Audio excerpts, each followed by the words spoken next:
Before we get started, guys, I want to apologize. We got a little bit of a snap, crackle, pop that's happening about midway through the podcast. So we apologize. It's not super loud, but it's there. So we apologize ahead of time. There's a little bit of snap, crackle, pop that's happening in the podcast. We're going to get it taken care of. It'll be gone by the next one. We apologize. A little bit of sound issues, but here we go. Warriors 1-0. Let's do it, baby. This edition of the Goldcast is sponsored by who, Raymond? Basketballs. Basketballs used to play the game of basketball. Whether you need a pickup game, a game of horse, game of 21, 2-on-2, 5-on-5, exhibition, adult league, or pro league, try out basketballs. They're great. You can shoot them, you can bounce them, you can pass them. You can even steal them and block them. And you can rebound them. Whoa! Whoa! Raymond, before we get started on today's very exuberant, very high energy level of the Goldcast, can you tell our listeners, our subscribers, the faithful, the people, the fans, tell them where they can find us? You can start by liking us at facebook.com/thegoldcast.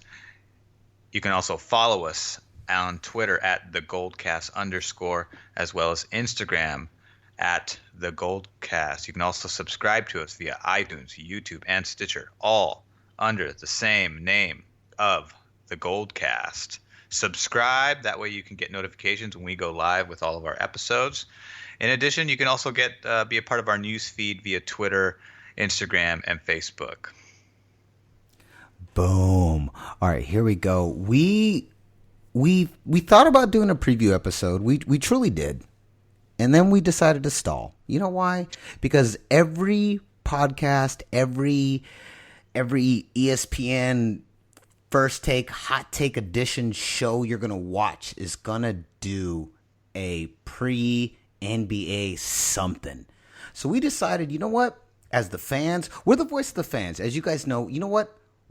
We're not ESPN analysts. You don't listen to us because we're analysts. You listen to us because we're faithful, we're diehards, we're Dub Nation. We are you. That is the point why you listen. You don't tune into the Goldcast to hear an ESPN analyst talk about Dallas or some other team. You tune into the Goldcast to hear fans who are as diehard as you, that are from the Bay, that are from the Bay Area. You tune into us to hear yourselves, to hear people that reflect and think what you think. That's why you're here.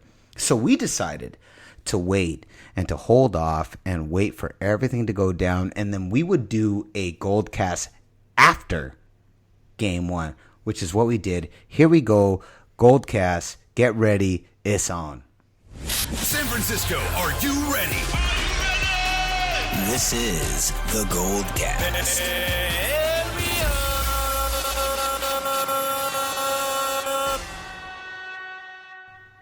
Boom! Welcome to another edition of the Goldcast. We are the voice of the Bay. I'm your host, Rudy Solis III, and with me is my brother, my co-host, Ray Solis first, baby. Boom! Game one is over and done. Thank you, Lord. The Dubs win it in a game that looked pretty tight at the beginning. Brother, let me start. Okay, so for all of the Goldcast Nation, let's go back to the beginning of a story that happened a couple of Goldcasts ago. Okay? So a couple of Goldcasts ago, brother, I'm talking about how this rivalry between Warriors fans and Cavs fans, this shit is real. All right? Shit is real. Okay? It's real. And I'm talking about how I'm sitting there at the restaurant doing my thing, King of Swing, doing my thing, and it's all good. And then all of a sudden, I meet this Cavs fan, this super cool dude, and we're like talking and we're cool and everything's cool, brother. And all of a sudden, then it's like, I look and I realize, homeboy's wearing a Cavaliers shirt. And then he looks at me and homeboy realizes I'm born and raised San Francisco. You know, I'm not from Redwood City. We're not from San Bruno, San Mateo. We're born and raised SF proper. St. Luke's Hospital, give it up. Okay? And so then all of a sudden, we're talking. I'm like, okay, well, all right. So now we realize, now we know which side of the path both of us are on. All right. So, I mean, obviously, homeboy's Cavs fan, no hate. You know, we're Golden State, no hate. And so then I ask homeboy, okay, what do you think's going to happen? And dude tells me, he says, Cavs in 5. To my face. This is my actual face. You can't see my face because we're on a podcast, but this is to my face. So then I'm like, you're out of your mind. Your team has no defense. What, really? And he goes, no, but we step it up in the post, blah, blah, blah, blah, blah, blah, blah, Cavs, blah, blah, blah, Cleveland, blah, blah, blah, blah, blah, blah, blah. Doesn't matter. So then, brother, today, Game 1, finally, all the talk is done. Everything is over, and it is time. It is time for all the talk to be over. You know what? Everything that's been said could possibly be said. I've heard every pundit talk about why the Cavs are going to win. I've heard every pundit talk about why the Warriors are going to win. I've heard every pundit on every single issue. Why Kyrie's going to be the difference. Why LeBron's going to be the difference. Why Steph's going to be the difference. Why KD is going to be the difference. I've heard every argument you can think of. From every aspect, ESPN, Bleacher Report, The Ringer, boom, boom, boom, Bill Simmons, blah, blah, blah, blah, blah, blah, blah, blah, blah. Everybody, right? So then, brother, I run into this guy. We're gonna call him Cavalier Chris. His name is Chris. Cavalier Chris. I see him today at my bar at 3 p.m. I said, what? What are you doing here? You gonna watch the game with me? And he goes, no. I'm just pre-gaming. Okay. I said, so I gotta ask you, boss. What's gonna happen tonight? And he looked at me, brother. No question. Straight face, brother. I can hear all that noise, by the way. I'm not sure what's happening on that side. I can hear it all. So, straight face, brother. He goes, oh, we got you tonight. I looked at him and go, what? Oh, we got you tonight. He goes, I already told you, Cavs in 5. And I was like, and then again he looks at me and he goes, you Golden State guys think that KD is gonna make that big of a difference. He's not gonna make that big of a difference. And then I had to pull out a page out of Michael Rappaport. I looked at him and I said, man, you fucking Cleveland guys are something else. I was like, you Cleveland guys are something else. Wow. And then I said, but you have, okay, I'm just asking you, Cavalier Chris. Just what? You guys have had no defense the entire season. The Warriors are the third-ranked best defense in the league. They're third-ranked best offense in the league. What are you going to do? You guys have the best offense in the NBA, and you are literally the worst defense in the NBA. What are you going to do? You guys were at the bottom of the ranks on defense. Okay, so I know you don't think that it means a whole lot, but what are you going to do against the four-headed monster? And then he goes, four-headed monster? You think there's 4 people on your team that can beat us? I was like, yeah, I do. So you got Steph, KD, Clay, and Dre. And he goes, well, Clay hasn't been that much of a factor in the playoffs. I go, neither has Kyrie until the Celtics series. Yeah, but Kyrie's a closer. Yeah, but he's got no defense. So what are you going to do? Well, I mean, his defense is better than Steph. This is what he told me. Right. This is right. This is what he told me to my face. Well, his defense is better than Steph. No, it isn't. Yeah, it is. Well, he turns on when he wants to. Yeah, well, his lack of defense is what got exposed against the Celtics, and that's why you guys lost a game against them. So what happens when we do the same thing to you? That's not going to happen. You really think your Warriors are going to win?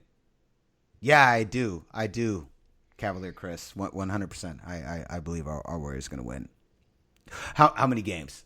I said, well, you know what? I'm gonna give you the benefit of the doubt, Cavalier Chris. I'll give you that. You know what? LeBron's gonna win you a game, for sure. Kyrie's gonna win you a game. Yeah, I'm not gonna say for sure, but most likely he'll win you a game. But your whole team, you guys are gonna win 4 games. And he goes, wow, oh, you fucking Golden State guys. Wow, you Golden State guys. I was like, you really think you're going to, you have no defense. You have no answer for the 4-headed monster. What's your answer? Well, Kyrie's going to shut down Steph. That's what he told me, brother. Kyrie's going to shut down Steph, which we already saw tonight. We saw how that worked out. Kyrie's going to shut down Steph. Then LeBron's going to shut down KD. We saw how that turned out tonight. And then I can't remember. I literally can't. If it was Tristan Thompson or J.R. Smith, I don't remember who. One of them is going to shut down Clay. I don't remember who. But so just to drop this on Dub Nation, the faithful Goldcast Nation, this is what, like I said before, if you guys are around a true blue Cavalier fan, this shit is real. And this is the conversation you are having. If you're having this conversation, drop a message on Facebook, YouTube, whatever. You know, like drop a message, go, yeah, I've had the same conversation with a disillusional Cavaliers fan. Now, okay, I've heard some, Jalen Rose is something really good. When it comes to the Super Bowl, okay, the Super Bowl is a movie with a beginning, middle, and end right there and then, okay? Now, the NBA Finals or the World Series, that's not a movie. This is a TV show, and we just saw the pilot episode, okay? So this is just the first episode on the TV show.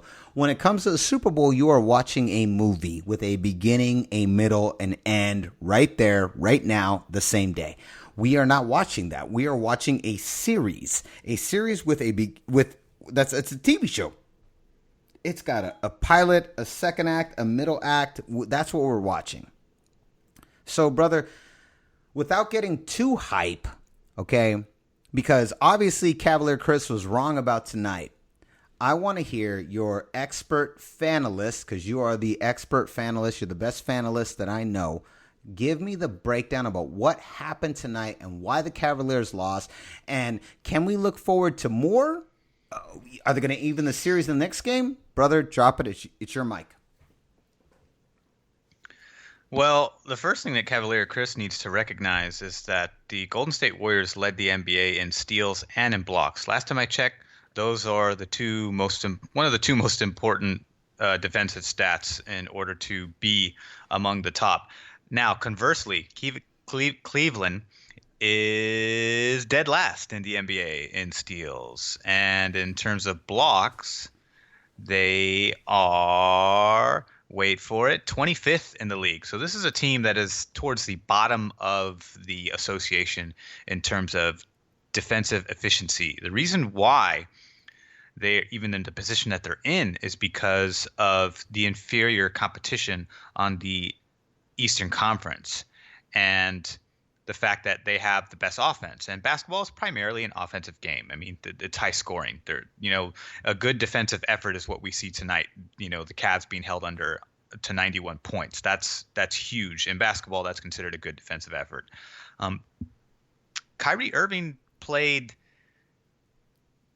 34 minutes. He had 24 points. He only had 2 assists all game. This is the point guard for the offensive facilitator.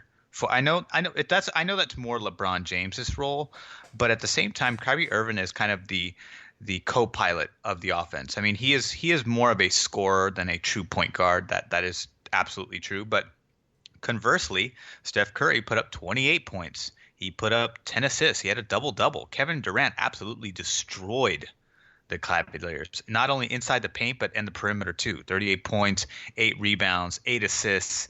He was knocking on triple double's door. Draymond Green had 9 points, 11 rebounds, doing what Draymond Green does. Klay Thompson, offensively, he's continuing to struggle, which is really frustrating to see. But defensively, I saw him put defensive stops on every single starter, with the exception of Tristan Thompson, on the Cavaliers team. I saw him stop LeBron James. I saw him stop Kevin Love. I saw him stop J.R. Smith. And I saw him stop Kyrie Irving, all in different sequences and multiple times for some of those players, because he was on Kevin Love a lot. He was on Kyrie Irving a lot. And even though Kyrie Irving is absolutely surgical whenever he drives to the basket, there were a couple times when he forced Kyrie Irving to put up a bad jump shot, and he also made him miss in the paint once or twice, I believe. I mean, so what Klay Thompson's not doing on the offensive end, he's absolutely doing. He's playing the same level that Draymond Green plays on the defensive end. He's getting tons and tons of stops, multiple stops, and there's no stat that says like stops. You know what I mean? But when you're watching the game and I'm seeing Klay Thompson on the other end of the floor, I'm watching his footwork, because his lateral movement is so swift. He can actually keep up with Kyrie Irving. Draymond Green doesn't have the same lateral speed that Klay Thompson does, so Kyrie Irving is a mismatch on Draymond Green. But that's why they have Klay Thompson on Kyrie Irving, because of that lateral speed that he can keep up with a guy as fast as Kyrie Irving. And you saw the results tonight. Kyrie was not distributing. LeBron James was. He had 8 assists. He did well. But there are also 5 players who played in this game on the Cavaliers team that had 0 points, including their star center, Tristan Thompson. 0 points. Absolutely no contribution. In fact, and he's in the starting rotation. So LeBron scored, Kevin scored, J.R. Smith scored, Kyrie Irving scored. J.R. Smith only scored 3 points, by the way. Deron Williams didn't score nothing. Tristan Thompson scored 0. Kyle Korver shot nothing, and he played 19 minutes. Deron Williams played 18 minutes for no points. Tristan Thompson played 22 minutes to put up a big fat 0. And then there was a cut. Derek Williams and James Jones played like garbage time, and they didn't put up any points. So this was an absolutely defensive dismantling. It was close in the first quarter and the first quarter only. And then Golden State took over, got a little comfortable lead going into the half, and then the third quarter, Steph went off for 6 threes and then just dismantled them. And Kevin Durant was dismantling them the entire time. He was dunking all over them. They just couldn't. Brother, can I interrupt real quick? He was tied for the most dunks he's ever done in the first half of a game in the finals. Yes. He was just destroying them in the paint. It's the impression I got was that Cleveland's defensive game plan was to eliminate Golden State's perimeter shooting. But the point is that is a more relevant game plan if we were playing last year's team or the year before that's team. That was more or less their game. Klay Thompson, yeah, you would have definitely eliminated him this game. He took a lot of shots. He took rush shots. He's kind of in his own head right now. That's why he's in that funk. It's not that they are getting contested, but I've seen him make tons of contested shots. So the only thing I can think of now is that he's kind of in his own head now, and that's won't the problem. last. Am I right? It won't last. It won't. I really expected him to break out this game, but unfortunately, it was still the same thing. Only 6 points from him. He had a few rebounds. He had 4 assists. So, I mean, he's putting. He doesn't have any blocks because he's not that kind of defensive guy. But what he does do is he gets in your face. He sticks to you like glue, and he forces you to take really highly contested shots. And that's why I said I saw him stop every single starter, with the exception of Tristan Thompson, because I don't think he was ever on Tristan Thompson. And Tristan Thompson only made like 3 field goal attempts the entire game. But for Klay Thompson's part, he stopped all their top shooters more than once on one, at the very least once each.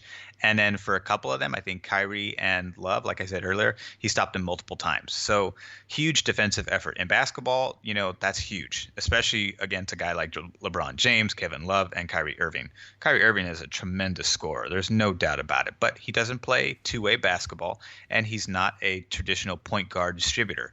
So you're limited in that regard, meaning that if you're going to rely purely on his scoring and no distribution, then you've got to get support from your other role players. And the defense was just too tight for Golden State. Cleveland couldn't do anything. They were kind of strangled the whole time. They were trying to keep up with them. They couldn't. Every time Durant got the ball, he was either taking a really nice field goal shot, that was barely contested, or he was just having his way in the dunk. So I'm going to expect that the post to get really tight in game 2, and then you're going to kind of see the reverse happen, where it's going to be more jump shooting, and then it's going to, you're damned if you do and you're damned if you don't. You think that Golden State's pure jump shooting, sure, that's their primary form of offensive play. But with a guy like Kevin Durant, who's taken over the position of Harrison Barnes, who is more or less a jump shooter, he drives in the paint just as well as LeBron James, and he outplayed LeBron James tonight. Okay, he so outplayed most of the Cavs. So let me ask you a question, brother. Let's play devil's advocate, since we're here, and you and I both, and all the Goldcast Nation. Tomorrow, we're gonna have to all wake up, and we're gonna go to our jobs. We're gonna go to whatever we do for a living, and somewhere, all of us, everybody here, and I want to hear a post. If you're listening to the Goldcast right now, I want to hear a post about the conversation you're gonna have tomorrow with the Cavaliers diehard that you know. Okay, I want to hear this. I want to hear it on Instagram.com/thegoldcast. I want to hear it at Facebook.com/thegoldcast. I want to hear about YouTube.com/thegoldcast. If when you wake up tomorrow, every one of us, am I right, brother? Every one of us is going to sit there and talk to somebody who's a diehard Cavs fan. Am I right? Yep, we're all going to have that conversation. We all know that one guy, the one dude, the one girl at the water cooler who is the diehard Cavs fan, from Cleveland, quote unquote. And so let me ask you, brother. So let me ask you, let's reverse this situation. So, amazing. Again, we're looking at the pilot episode of a TV series. We are not looking at a movie. This is not the beginning, the middle, the end. This is barely the first act of a whole television series. So tell me, brother, if you're a Cavs fan, so prepare everyone on the Goldcast Nation, prepare everyone who loves the Warriors, is Dub Nation, prepare all of us. What do the Cavs do on Sunday to beat us? How do they reverse this situation?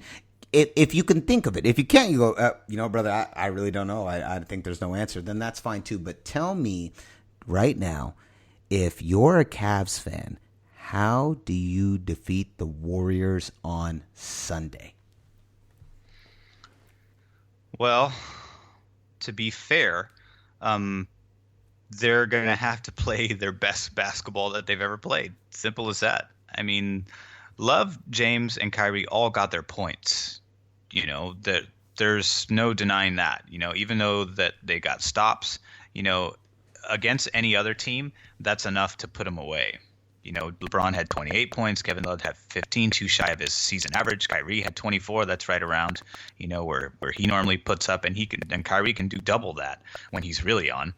But the point is, when you have five players who are in the game, 3 of them who are, one within your starting lineup and 2 within your second unit that put up 0 points, it's going to be really tough. And all those shots were contested. So what they need to do is they need to be much more aware of their switches when they're defending the perimeter, and somebody needs to come down and cover the post.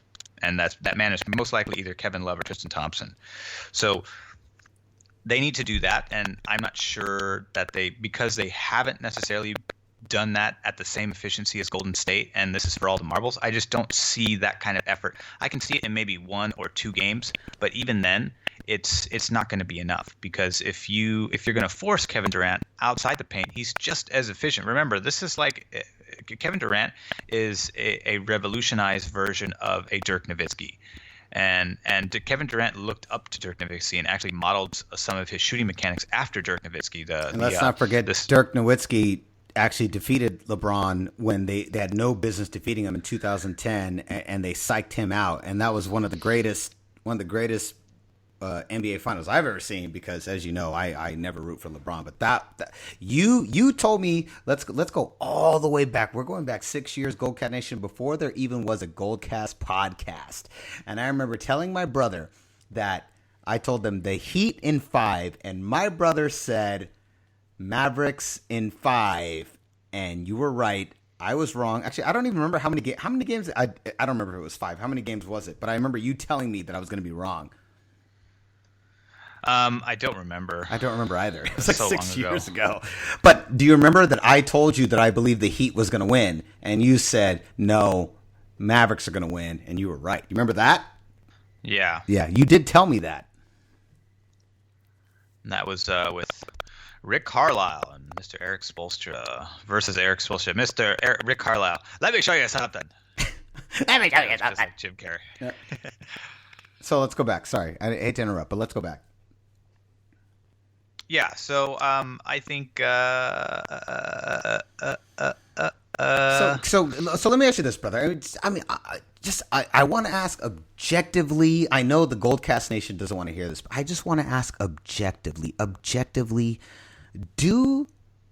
Are the Cavs able to adjust? How do they adjust? Is it even possible? I'm not trying to be a dick. I'm legitimately asking you to go, hey, flip your brain. Let's, because you know what? Hey, everybody who's a Warriors fan right now, you guys all know it. You're going to hear the Goldcast because you want to hear everyone go, Bay Area. And then you're going to listen to NBC, Bay Area to hear Bay Area. And then you're going to hear First Take to go, Bay Area. And you're going to hear everything you're going to listen to for the next 95% of the game. I don't even know why you listen to it. I don't know. It's the wackest. Bay Area. You're going to hear everything you're going to listen to in the next 2 days is going to hear. You want to hear that chant, Bay Area. Now, but stop. Let's all remind ourselves, this is a television series. This isn't a movie. So we only saw the pilot episode. Don't forget, and I'm not trying to pour rain on the parade, but don't forget, we were already up 3-1 1 year ago. We beat this team 3 times in the first game of the NBA Finals, 3 times in a row. This is nothing new. LeBron's lost this game many times. This is nothing new. So the question I ask for you, Ray, as the ultimate fanalist, the fanalist I trust the most out of anybody, is there a game plan? Turn the whispers, flip the brain around. Is there a game plan? Is there a situation? Is there a possibility? Is there a place where you look and go, you know what? The Cavs can win game 2, but they got to go do this. No, the scenario that I gave, the game plan that I gave is, I think that's going to be more formidable when the Warriors go to Cleveland, but I don't necessarily see that happening in game 2. I do see an adjustment in game 2, but at the same time, it works against them because if you're going to give up something because it's going to be hard to try to double team Kevin Durant because then, Steph Curry had his way tonight. It was a little tight for him in the first quarter, but, second and third quarter, he really went off and got into a rhythm. And Klay's eventually going to bust out. You can't, the Cavs know that they can't sleep on him. And that's why they defend him really tight. He was well contested most of the night, and there was some easy layups that he just missed because he's just in his own head. He could have made at least 3 or 4 shots that I thought he should have made. Especially when he had a pretty good look on one of the threes. He didn't make any threes. He missed like 3 layups. So he could have easily been up to closer to his average of 20 had he made, at least 5 of those shots. So he's someone to watch as we go forward because they're definitely going to crack down on Kevin Durant. But then you got to deal with Steph Curry. And to be honest, even though Golden State, the primary points, nobody was in double digits except for Kevin Durant and Steph Curry. But every single person with the exception of Patrick McCaw put points on the board. So when your entire team is putting points on the board and on Cleveland side you have 5 players with 0 points that all played into the game, that's a huge lopside. So the point is that Golden State's too deep and their guys can score. There's not like any true potent scorers, but it's all spread out. It's spread out between all the role players. Andre put up 7. JaVale McGee had 4. Sean Livingston had 2. David West had a shot. Ian Clark had a couple buckets. McAdoo had a couple. Matt Barnes had a 3 at the end. These guys are all going to contribute. So I don't expect that same output from Cleveland. So I think game 2 is going to be similar to game 1, only I think Cleveland's going to put a better effort. But Golden State's still going to win. Okay, so let's talk about this for a second. Mavericks 1-6, by the way. Oh, okay. So they 1-6. Thank you. Fact. Dirk got the MVP. There was only one game where he scored like 18 points. Other than that, it was 24 points or more in every single game. Man, you totally called that on the Mavericks. My hatred for LeBron was still like a little baby Groot, and now It was like Dirk's time. It was Dirk's time. It was Dirk's time. It was also Jason Kidd's time. You called that from the beginning. I remember. I mean, I was like I said, my hatred for LeBron was a baby Groot. It was just a baby Groot. I was really annoyed with him. But now it's like a full-sized Groot, like a full-sized Guardian of the Galaxy is like full-sized Groot. Now I just can't stand it. So I like that. So you're basically joining the consensus is that, kind of going back to the overall general skill level of each team, that LeBron doesn't have enough. I agree with you. I think the Warriors for sure are going to close out these first two games. I do believe. Now let me ask you. Let's look ahead. Let's look ahead at the future. I do believe that the Warriors and the Cavs will split the series in Cleveland. How do you feel about that? I think there's a good shot. I mean, I said Golden State in 5. So, and I believe that loss will come in Cleveland, but it won't come at home. Okay, so let's talk about that for a second, brother. So let's talk about that. So I'm kind of in the middle. Okay, I've got I got Cavalier Chris on one side of my ear telling me that there's no way you guys are going to win, you guys are going to lose in 5 or 6. Excuse me. Then I got those hardcore Golden State fans are telling me, whoa, Golden State in 4.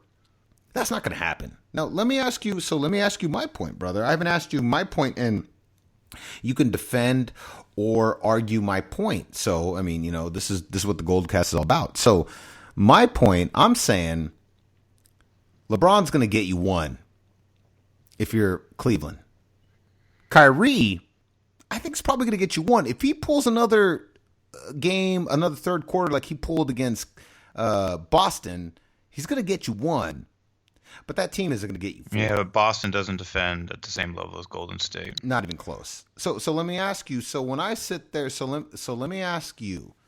Now, let's go back to the basics of the Goldcast. Okay, let's go back to the basics of the Goldcast, and let's talk about the whispers. We all know if you're a fan of the Goldcast, if you've been listening for a while, you know exactly what the whispers are. So, brother, let's talk about the whispers. What are the whispers? What do they tell you? Okay, so I'm telling you right now, Kyrie's going to get you 1, LeBron's going to get you 1, and they're going to close out in 6. When I told Cavalier Chris, Warriors in 6, he about lost his goddamn mind. I mean, I watched this man has glasses. He's much taller than me. I mean, I almost watched his eyes explode out of his face. So tell me, brother, Raymond Solis the greatest finalist in the history of the Bay. Am I wrong? Well, I think they're going to do it in 5. So I think you're wrong in that regard. So I don't think you're wrong in believing that Golden State's going to win, because I believe the same thing too. Oh, for sure. So for the Goldcast Nation, for the Dub Nation, for the faithful, for the Bay Area, tell me, lay out the 5 games. What's going to happen? Break it down. Raymond Solis the first. Here we go. Well, I think you're going to see. I think they're going to win. By maybe not by 20 plus points in game 2, but they're probably going to win by at least 10 or 12. That's what I see. And the adjustment that Cleveland can make and most likely will make in defending the paint better to not give Kevin Durant, so much freedom inside there and the perimeter too. He actually had freedom all over. I think because they were so concentrated on trying to stop the perimeter shooting from Klay Thompson, but even Draymond Green had a nice 3 there in the 4th, I believe it was. You can't if this was last year's team, you could double team Steph and contest Klay, and you'd probably have a good shot at winning this game. But you can't double team Steph, you can't double team Kevin Durant, you can't double team Klay or Draymond. and they're not going to on those two players. They respect them, but not enough to double team them. So either way, you're damned if you do and you're damned if you don't. So I expect the paint to be defended better in game 2, but at the same time, that's going to open up more perimeter shooting for Golden State, and they pass the ball so well that I think that the adjustment you're going to see a difference in Cleveland's play in game 2 in terms of their defensive adjustment, but it's still not going to be enough to stop Golden State. I think you're still going to see the same level of defense you saw. You saw some jitters in the first quarter from both teams. For sure. I mean, we saw jitters across the board, and the second we got past that first quarter, Golden State was like, oh, wait, we're Golden State. Yeah, fuck you guys. It's over. Exactly. So I think game 2 they're going to win. There's a good chance they're going to lose one of those games in Cleveland. That's where I think they're going to do it. It could be game 3, could be game 4. I'm not quite sure. I would not be surprised if I'm wrong and they end up sweeping, because that's definitely a possibility if they keep playing like this. So hold on, brother. Hold on. Wait. I hate to interrupt you. No offense, but let's talk about that, because okay, brother, I'm going to be straight. Okay, so Raymond Solis the first, Rudy Solis the third. I'm going to tell you right now, I do not believe with any semblance of anything. There is no way, and I'm not trying to be a hater. Come on, Bay Area, listen real quick. I'm not trying to be a hater. There is no way, in my opinion, against the best basketball player in the world that the Warriors sweep. I think that's just, and I'm not. Listen, I will. Okay, so let me state this first before everyone starts messaging us on YouTube, Facebook, whatever. Before you guys start bombarding us with a bunch of messages how Reese III is an idiot, let me stop right there real quick. I want nothing more than the Warriors to sweep the Cavs and to go 16-0, the first team ever after going 73. I want nothing more for that to happen. But brother, I just don't. I have too much respect for Kyrie and LeBron. I just have too much respect, and I believe wholeheartedly that LeBron's going to win you a game. Kyrie's going to win you a game. Now you're saying, and I'm not arguing this point at all. I want to hear this whole argument. You're saying that, LeBron, Kyrie will win you one game. They're not going to win you 2 games. So no. So let's go. Let's go back to that. I first of all, I'm just going to say, I'm just interjecting and saying, I do not believe, and as much as I would love it, I do not believe wholeheartedly within my heart of hearts there is no way that the Warriors sweep. I would love it. I would. Okay, I'm gonna curse, and I'm gonna prep the whole nation. I would fucking love it if the Warriors would fucking sweep. It is not gonna happen. You guys are disrespecting the greatest player in the world too much. Maybe you disagree, brother, but I'm just saying that's the greatest basketball player in the world right now, and you guys don't think that skill level's not gonna give him one game? It's if this was last year's team, I would feel more comfortable agreeing with you. But one All-Star cannot defeat 4, including let me put it this way: one superstar cannot defeat 2 superstars with 2 All-Stars and former All-Stars on the bench. But brother, what about Kyrie? Kyrie is so clutch. We saw him against Boston. He dismantled Boston. One superstar with two supporting All-Stars versus 2 superstars and 4 All-Stars. I'm going to throw David West and Andre Iguodala in there as former All-Stars. Even they don't start, so that's why they're not. Now, anyway, brother, I'm not trying to be devil's advocate. You guys all know my hatred for the Cleveland Cavaliers. You guys are listening to the Goldcast because we don't like the Cavs, nor do you. But you're gonna tell me that? I mean, Kyrie is so clutch. Now, brother, he's good enough to win a game with LeBron, not single-handedly. So you're going against my belief. Where I'm saying LeBron will win you a game, Kyrie will win you a game, but the Cavs won't win you 4. But you're saying that LeBron, Kyrie will win you 1 game, but each of them individually won't win you 2. No, that's what you're saying. No, so you're saying I'm wrong on that. Last year's team, yes. This year's team, no. What's the difference?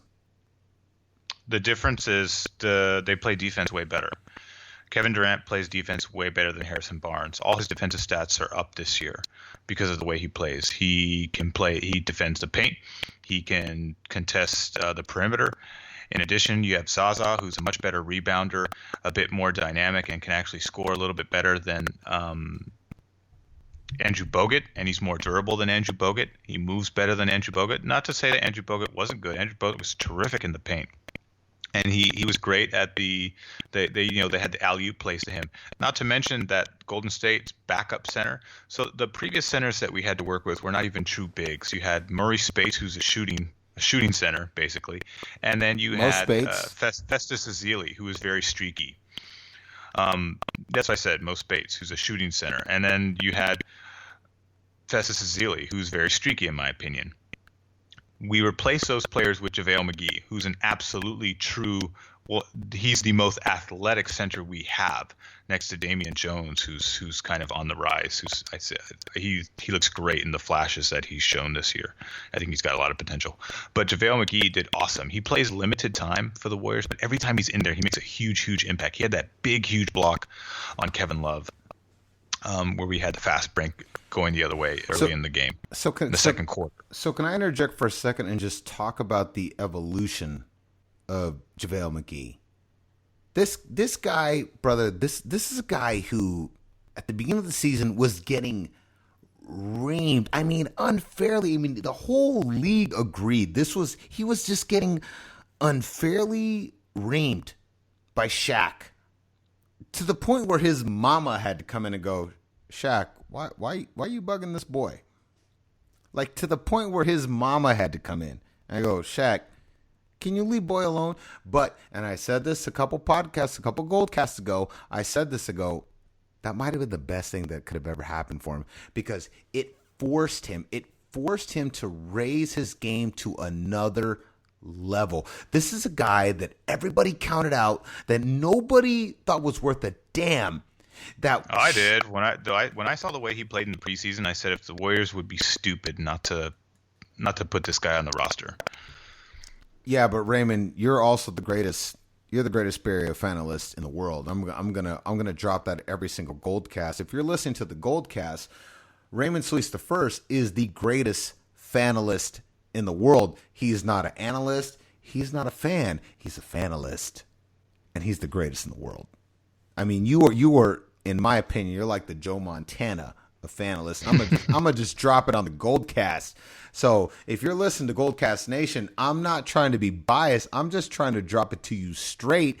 I love you guys. There's like over 4,000 of you. You guys are the best. I'm just saying, if you're listening, Raymond Solis I is the greatest fanalist of all time. It's why we all listen. You're not here for Rudy Solis III. You're not here for Pete Zimmer. You're not here for Old Man Davis. You're not here for Louis Bartone. You're here for Raymond Solis I, because he's the greatest fanalist of all time. He represents us, and he drops it on a level on ESPN. So I'm just saying.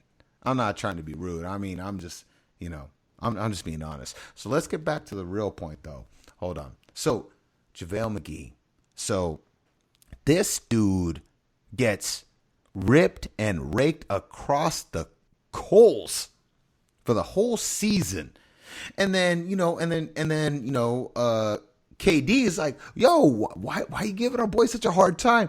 And then Shaq's like, well, you haven't won a title, so the fuck do I care what you say? And then KD's like, why does a title have to be the end all be all of everything? Like, really? Like he's like Shaq, every time someone's mad at you, you're like, well, you haven't won a title, so blah blah blah blah blah. And KD's like, well, why does it always got to be about a title? I mean, like, no offense, but real talk. He always cheeses Barkley with that too. He'll talk to Kenny the Jet, and then he'll be like, and then Barkley will try to interject, and then Shaq will say, "Hey, stay out of this. This is championship talk only." Exactly. I'm like, wait. It's not the only thing. But according to Shaq, it is pretty important, though. It is pretty important. But last time I checked, Charles Barkley's a Hall of Famer too. He's kind of like one of the Dan Marinos.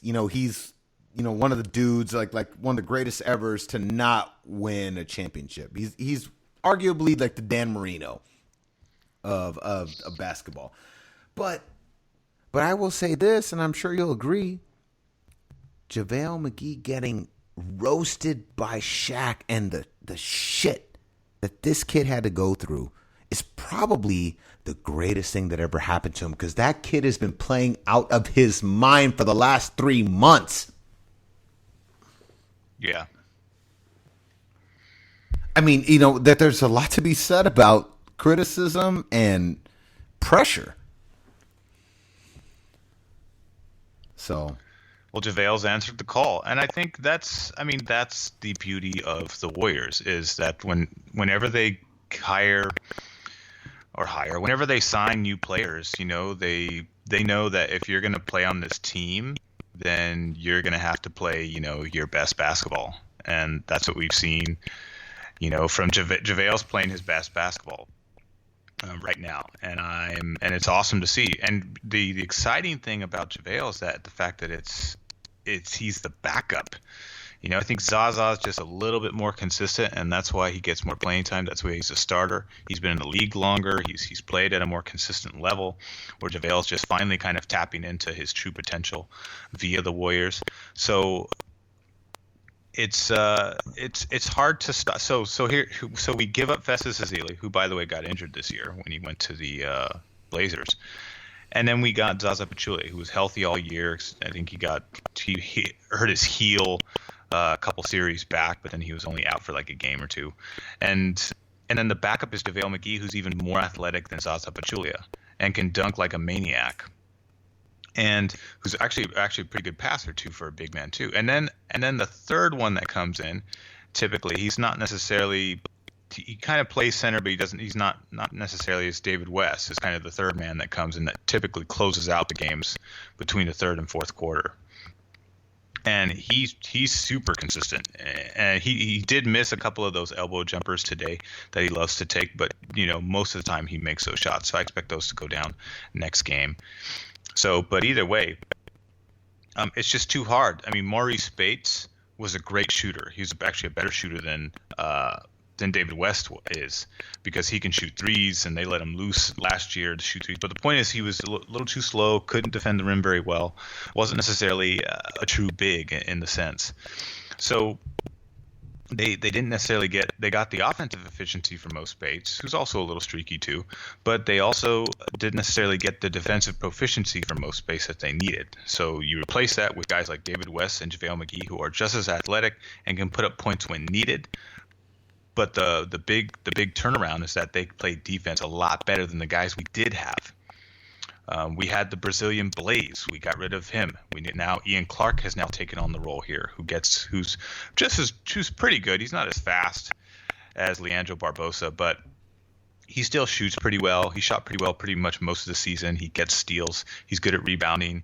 He can play the point guard very well. He's a good passer. So it's kind of an even trade. Kind of get rid of an older guy for a younger guy on the come up. So you win on that trade because you're getting a guy on the come up, and he's just going to get better. Whereas Leandro Barbosa is already in the twilight of his career. He was also injured this year. Same thing with Andrew Bogut. He went to kick the Cavaliers as a mole. He got injured, broke his leg. All the guys that we gave up, with the exception, the only one who actually had a really good season and put up better numbers this year was Maurice Spates. Everybody else got injured that we gave up. Yeah, he was on the Clippers. Everyone that we replace them with plays better defense and puts up just the same amount of points. So they're just tighter. They're just tighter all around, and they're just as deep as they were last year. It didn't look like that at the beginning of the year because it hadn't gelled, and now it's gelled. We saw it gel towards the middle of the season, more so in the latter half of the season, especially when Kevin Durant went down. That's when everyone really came together. Well, they won 13 straight. Actually, brother, that was probably the greatest thing that could have happened to the Warriors was KD going down, because it forced the rest of the team to go, oh, wait, how do we gel? How do we come together? It forced them to do that. It forced that entire team to gel and figure out how to win without KD. And God bless them. And God bless them. They were like, we got to defer to KD. No, you don't. And it's about it's about time you find out how to do it without him. And that was the best thing that could have happened to him, without question. Without question. So what I'm gathering from you at this point right now is that there is no answer in the second game.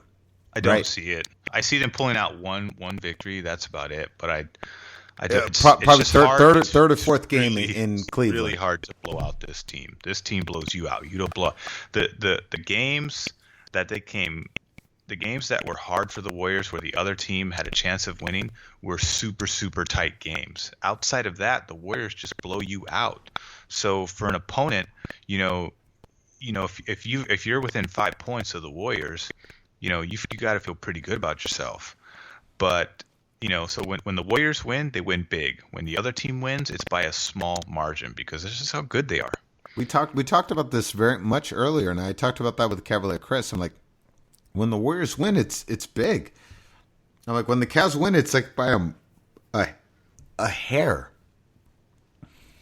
And he told me they blew out a lot of teams in this postseason too, but for the most part, they weren't. In the regular season, they weren't winning as much. No. They're actually pretty sloppy down the stretch.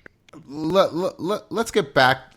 Okay, first of all, hold on, brother. I got to bring something up. Goldcast Nation, I love you guys, but you know what really pisses me off, brother, about the Goldcast Nation is that I was talking about, I believe it was the 2014 Heat versus Spurs, and I was saying several podcasts in a row, I'm like, well, like when the Spurs sweeped them. They didn't sweep them. They won 4-1, and nobody corrected me, and I'm really disappointed in the Goldcast Nation. I'm like, really? None of you motherfuckers can, really? None of you guys can correct me on that? You guys correct us on everything. Okay, you're gonna love this, Ray. Hold on. So, okay, we're done.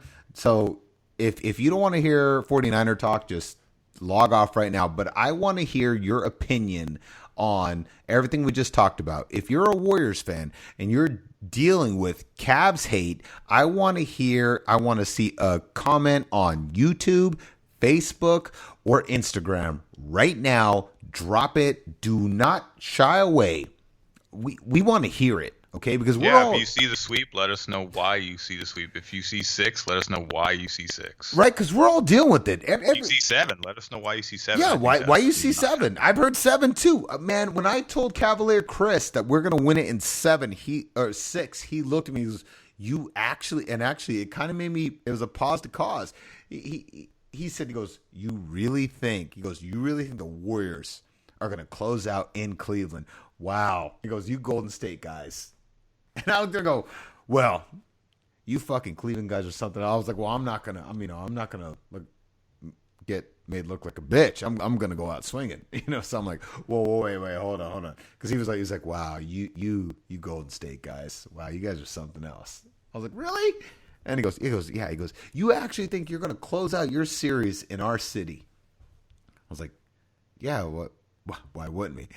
And he goes, "Wow, all right, okay." And I said, and then I, kind of beating a dead horse. So I go, "What do you think?" And he goes, "Well, we're gonna win tonight." And I was like, "You fucking Cleveland guys or something else." I just had to respond back, "You Cleveland guys." Anyways, going back, so I want to hear from everybody. If you're part of the Goldcast Nation, we love you guys. I want to hear on YouTube, Facebook, Instagram. I want to hear all of your thoughts. You guys all have at least one.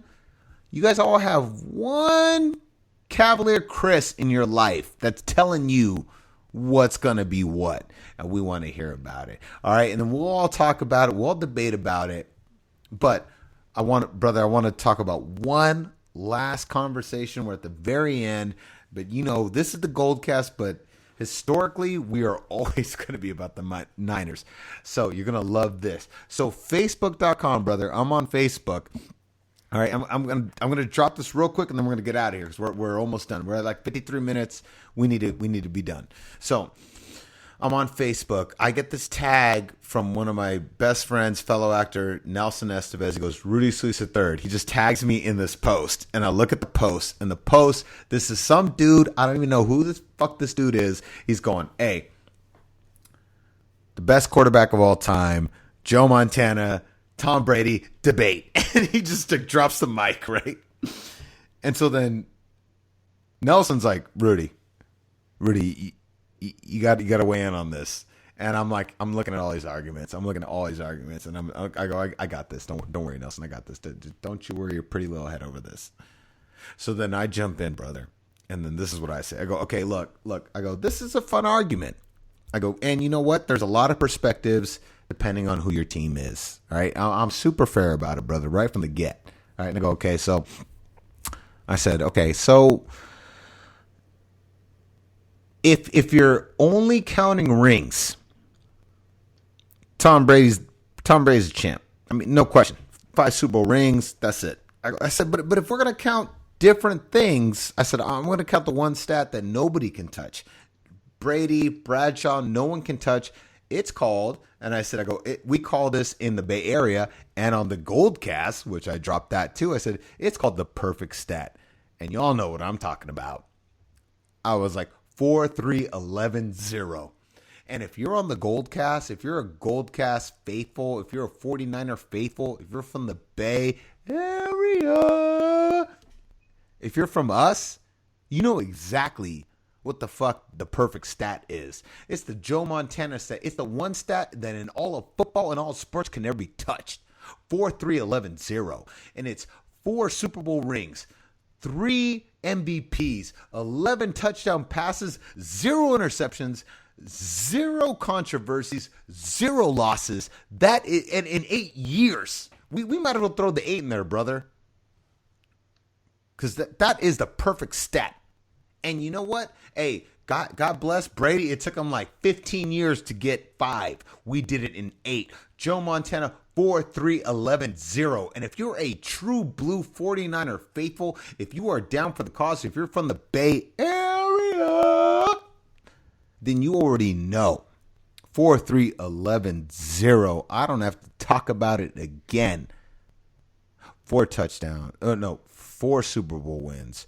Joe Montana also has the highest passer rating in Super Bowl history. Thank you, brother. I mean, let's get on that real quick. 4 Super Bowl rings, 3 MVPs, 11 touchdowns, 0 interceptions, 0 losses, 0 controversies. We did it in 8 years. So I said this thing. I go, hey, if you want to talk about most winning, hey, Brady's your dude. That's awesome. 5 SB rings, shitload of controversies, whatever. But if you want to talk about the most perfect quarterback in Super Bowl history, there's only one. Brady can't touch it. Bradshaw can't touch it. So you guys open the conversation. I'm just saying, if you want to talk about the most perfect quarterback in Super Bowl history, undefeated, flawless, perfect quarterback in Super Bowl history, then you're listening to the Goldcast. Joe Montana.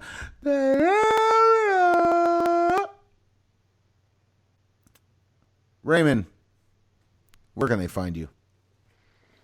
You can find me on Twitter at Ray Solis and Instagram at Ray Solis1. Boom. You can find me at Rudy Solis 3rd, Rudy Solis 3RD. Brother, I think we should. So we purposely waited till after game 1. Game 2 is on Sunday. I mean, I think we would be doing a great disservice if we didn't serve the Goldcast Nation another podcast right after game 2. Am I right?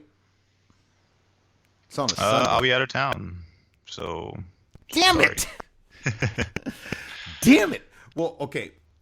But you should get Zimmer on. It should be Rudy and Zimmer at least. Yeah. Like we got to go toe to toe and make this happen, right?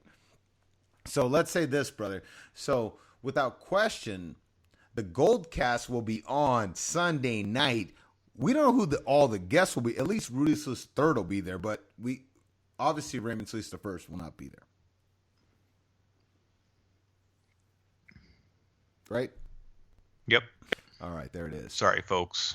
It's all good. It's all good. So concludes another edition of the Goldcast. We are the voice of the Bay. I'm your host, Rudy Solis III, and with me is my brother, my co-host, Raymond Solis the first, baby. Boom! We'll see you next time. Same Goldcast time, same Goldcast channel. We apologize for the pops. We will make it. We will fix it. Boom. This is the Goldcast.